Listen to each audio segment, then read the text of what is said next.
ওয়ালাইকুম আসসালাম। इसको पीने से नफरत चालू हो जाएगी।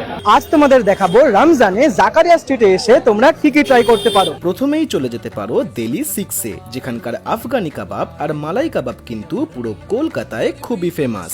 ये जो अभी हो रहा है चिकन लॉलीपॉप है, ये किलो के हिसाब से मिलता है। তারপর চলে যেতে পারো তাসকিনে, যেখানকার চটপটা কাবাব আর ফালুদা কিন্তু মাস্ট ট্রাই। कबाब में रेशमी कबाब, चिकन टिक्का, बटर चिकन, मलाई चिकन। তাসকিনের পাশেই দেখতে পাবে এই ভাইরাল শরবতের স্টলটা, যেখানকার ফেমাস হলো শরবতি মোহাব্বত, শরবতি নফরত আর শরবতি দিল লাগি। ये ब्रेकअप शरबत, नफरत शरबत, इसको पीने से नफरत चालू हो जाएगी। তবে হালিম খেতে হলে কিন্তু চোখ বন্ধ করে তোমাদের চলে যেতে হবে সুফিয়াতে, যেটা আছে নাখোদা মসজিদের একদম সামনে। আর শুধু এগুলোই নয়, তোমরা এখানে সমস্ত রকমের কাবাবস, সমস্ত রকমের গ্রেভি আইটেমস, চিকেনের আইটেমস, শরবত, ফ্রুটস, নিহারি, হালিম, শিরমাল, সেওয়াই সবকিছুই পেয়ে যাবে। সাথে এখানকার প্রত্যেকটা মানুষের ব্যবহারই কিন্তু খুবই ওয়েলকামিং। আর এত কিছু দেখার পর তোমরা কিন্তু কমেন্টে অবশ্যই জানিও তোমরা কারা কারা এখানে ভিজিট করেছো অথবা করতে চাও।